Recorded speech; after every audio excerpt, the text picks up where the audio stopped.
Sheenshot. Yeah, boy. What's going on, guys? Welcome back to Sheenshot. Today, I'm teaching you how to go from 0 to hero. That's right, going from this little naked character right here to this boss beast right here. 3 top-tier ways and outward to get you some serious money. Let's get into it. The first thing you're going to want to do is head to the Troglodyte Cave right above Cierzo in the first area you show up in. You'll take a look at your map. You'll just head straight up right before the Bandit Cave. Once in this cave, you'll find a number of looted bodies and things that have decent stuff in them. You can grab them. They do sell for decent. But what we're looking for is a Trog shield and a giant heart. Head to the left as soon as you enter the actual part of this cave. Head down the ramp and you'll find a door on your right. This door is where we want to go. It opens into a giant area with a Troglodyte statue. Right in front of the Trog statue is this sort of altar. You're going to want to grab the Troglodyte or mushroom shield right in front of that altar. Now you can head back out the door and head to the right instead of heading back out. We're going to head straight all the way through this hallway. Just keep going. Head left. Inside here is a giant that is unfortunate end. Right in front of it will be a giant heart. Grab it. I already did it, so it's not there, but it will be there for you. Now you can leave the cave and head back to Cierzo. Once in Cierzo, talk to Helen Turnbull in the left side of the map. As soon as you enter the town, she'll be on the left. Okay, go over to her, ask her about work, and say you have something for her. Give her both the giant heart and the mushroom shield, and you will get a total of 100 silver. Now, that's not a lot of silver, but at the beginning of the game, it's just enough to get a few health skills, shield skills, resistance skills, maybe a water skin extra one, or maybe a backpack that you just really need to start out that game. It's going to help you a lot and get you started into Outward. Next area you want to go for is the Vendavel Fortress. This one is quite awesome, and you can get a ton of loot from here. Killing enemies will give you a bunch, but we're not going to be doing that. You can sneak in here by talking to Ito and Cierzo, or just talk to Croc and kick his butt. He's not too difficult as a beginning character. The other two in this castle are much more difficult, but this guy can be taken out if you're careful enough. Now, I trashed him, but again, high-level guy. That's pretty easy for me. Grab the keys he's got and open the gate. Head all the way down to the Vendavel prison. Once down here, you will find a ton of iron pickaxes. Grab all of them and decraft them into iron. You get 2 iron scraps for each iron pickaxe that you decraft. You're going to want to decraft all of them except for one so that you can keep getting more iron. There is iron scraps in the next area of that cave here we're going to want to go grab. Delete all these. You're going to need a little bit of backpack space to carry these iron scraps, but it shouldn't be too big a deal. You won't have too much. In order to get a decent amount of iron scraps, you're going to want to fight a lot of lower level bandits. These guys drop iron weapons that you can decraft. As you fight them, keep decrafting, get more and more iron scraps. As you do this, in the very first region called Chersonese, you will find iron veins. These will drop more iron. I ended up with a total of 60 iron scraps by doing this little Vendavel thing and by traveling around. Got me a decent amount. This exploit right here isn't even really an exploit. It's not cheesing the game. It's not cheating, right? It's just playing the game as it was meant to be played. You head in here and you talk to this prisoner right here, just standing here doing nothing. You just talk to her with your 60-some plus iron scraps. You get 5 silver for every single iron scrap that you turn in. You will have a 4th dialogue option if you have iron scraps. Push that 4th dialogue over and over and over again until you're out of iron scraps. You get 5 silver for every single one. This is extremely helpful at the start of the game. You're not going to get 500,000 silver from doing this, but you can get at least 100, 200, 300, depending on how much you fought, what you've done already, that type of thing. Do this exploit at the very beginning of the game. Do it right away. It'll save you time. You won't need to come back and do it later, but you can come back and do it later. That's the cool thing. There's also a nurse, Vendavel nurse. You can give her bandages. I don't like this one because you need linen cloth to make bandages, and linen cloth is too valuable, so I don't recommend you use her, but she's there if you like that option. There is one more thing we need to do. Head over into this room right here and pull the back left lever, not the front one, the back left lever and it will open up the door to the ornate chest. You're going to get a bunch of loot from this ornate chest that you can sell. If you pull that lever wrong, you'll be dropped into the pit, okay? If you forget which lever it is, pull it quickly and try and dodge out of the way. You might not fall in. But just remember that you will fall in. That'll open up, and you'll fall in if you do that wrong. So that's Vendavel Fortress. That's how you get a ton of money there. And we are going to move on to the next one. Next up is the Cabal Wind Temple over in Vendavel Fortress. This one's pretty great. Avoid the Immaculate there and enter this temple. It's in the bottom middle section of the Vendavel Fortress. Once in here, you're going to be in a type of arena. You're going to want a lot of water, a lot of stamina potions, a lot of gab berries, anything that makes you fast, anything that makes you speedy, gives you infinite stamina. You want that. This lever is going to be your savior. Pull this lever and it will explode the entire middle arena. This is important. This is what we'll be doing.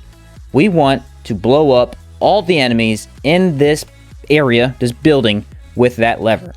In order to do this, we have to kind of walk around the building, just baiting them into it. Bait them to follow you. Bait them around the building until they walk in there, and you'll be able to kill them all. Some people don't like this because they think it takes too long. I don't think it does.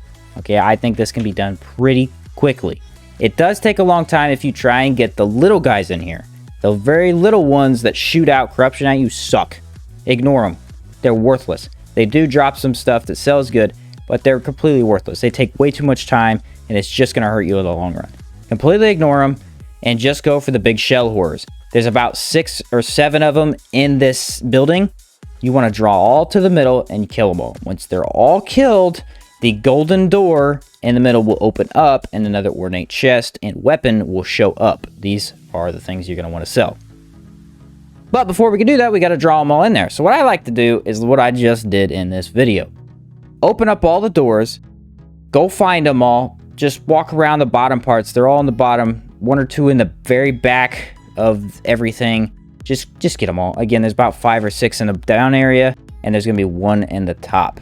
Gotta bait them all in here, shut all the doors, go up and explode this. You're gonna wanna repeat this until you got them all killed. Then you can go loot all their bodies and get the heck out of here.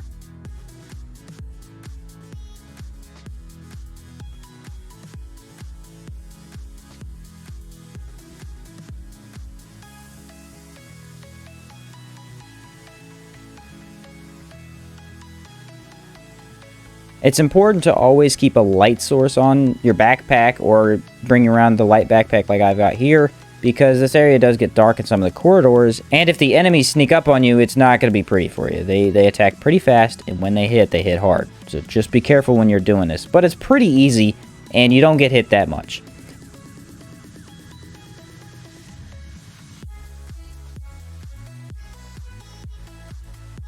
Now you will notice I killed most of them. I think I got them all here. At this point, that's what I think. But there is one more. There's one left on that top corridor. We got to go get him. And this is the trickiest one. A lot of people don't know how to take this guy out. He's up there. You can't kill him yet. You're beginning level. You do absolutely nothing. All right? Your guy's super weak. You're using a hatchet or a machete, an iron sword. Okay, you're really weak at this point. What you can do is you can bait him down the elevator. Open up one of these doors again, one of the gates, so you can bait him in there. Go up the elevator, and then you want to get him on the elevator. He can actually fall all the way down and be brought in there just like the rest of these guys.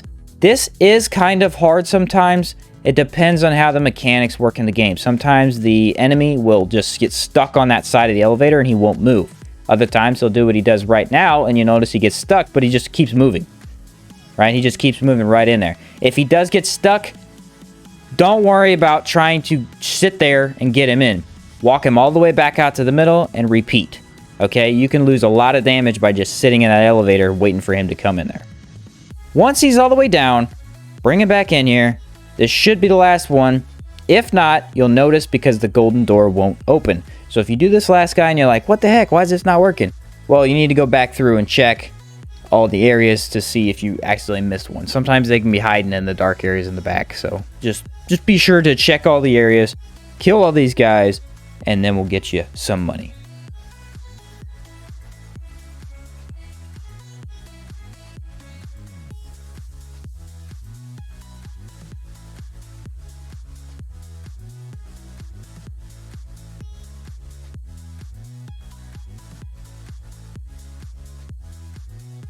One thing to notice is that you can actually do this in co-op as well.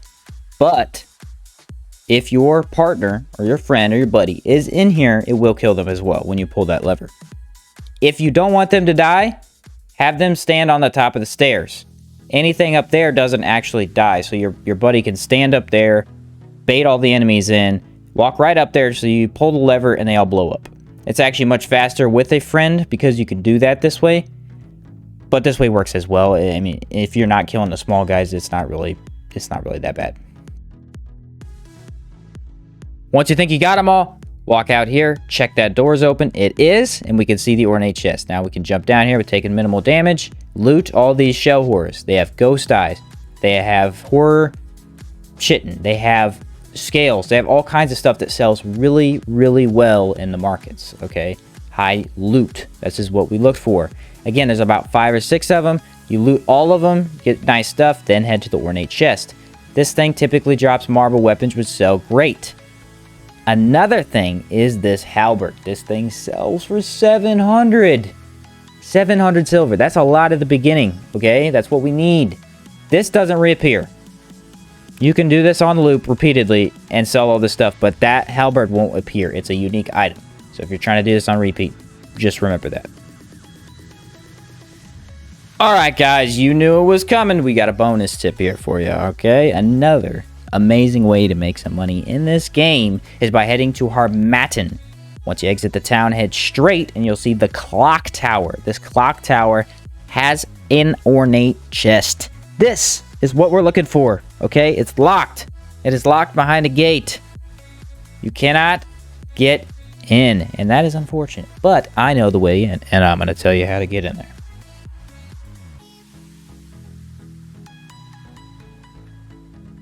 You'll notice that it's locked, but there's a way up, okay? So these stairs right here, you walk up here, there's a bunch of enemies, and you might be like, hey, I don't really want to be here. There's a ton of enemies that can take me out. Don't worry about them. You can run past them all. You might get on the radars, but you can run past them, avoid them. They're all the machines, so they're slow at first, and then they run at you. They're pretty easily avoidable. You're basically going to do a giant circle. You walk all the way up these stairs, you go around this area, you go all the way over here, go straight, go right, all the way down. You're making a giant circle. You want to get all the way around this castle-y area, and there's going to be a lever we're looking for, okay? Corruption is not too big a deal in this area, but if you are doing this on a loop, you may want to buy a few corruption-curing potions, just in case you become corrupt. They won't hurt you here, because you're not going to be here too long, so you can always go back to town and buy them. Jump all the way down these things, and you'll see your lever right here. This is the lever you're going to want to pull. Pull that lever and the iron gate will be open and you can go get your ornate chest with high level looted gear to sell in town. I got unlucky in the video. Okay, I got really unlucky. My stuff that I got dropped in this ornate chest wasn't great. It was Kazite weapons that didn't sell for very much. But ornate chest loot is on a cycle and you'll get random dropped gear that's at different loot levels, different sells for different amounts, all kinds of stuff. So I got unlucky, but I might get lucky the next time I do it. You might get lucky your first time, you might get unlucky your second time. You never know. Simply head back to town, sell your items, and sleep. Sleep for 7 days. When you sleep for 7 days, it will reset your outside world. Once the outside world's reset, what's that mean? Well, it means that your chest is back. It's got the loot back in it. You can go all the way back there, run around, pull the lever again, open the chest. Hope you got something good. Probably didn't. No, I'm just kidding. You probably did get something good. But yes, this can be done on a loop to get you really high level gear. People sleep on this function in the game. The timer is 7 days and your whole outside world will reset. You can also go to other areas, play for a bit, come back. But if you're just looking for money that you just want to do really quick, sleeping's not bad. Just be careful because when you do sleep, you kind of run out of food and water fast. Thanks for watching the video, guys. Go ahead, subscribe down below if you enjoyed the content, and I will definitely catch you in the next video.